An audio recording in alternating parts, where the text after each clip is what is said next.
serbisyo ng kuryente sa Cotabato Light, Magelco, Cotelco P. Palma at SGA Barm areas na ibalik na rin kahapon. Halos 27 hours na nagtiis ng walang kuryente ang tinatayang 3 milyong mga mamamayan sa Cotabato City, Maguindanao Norte at Maguindanao Sur, Cotelco P. Palma sa North Cotabato at Special Geographic Area at naibalik ang supply nito alas 3:19 kahapon ng hapon.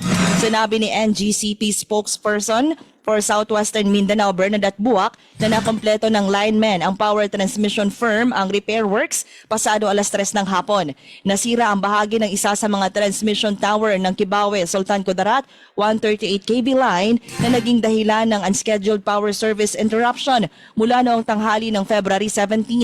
Nang ito ay naayos, nagkaroon ng iba pang technical issues na kailangang tugunan, kaya tumagal ang pagbabalik ng kuryente. Sa Cotabato City, inanunsyo ng Cotabato Light ang pagbabalik ng supply sa buong franchise area nito at nagpasalamat sa pag-unawa ng mga consumer kahit inulan sila ng batikos. Paliwanag ng Cotabato Light, wala silang kontrol sa nangyari dahil bahagi ito ng overall operation ng NGCP.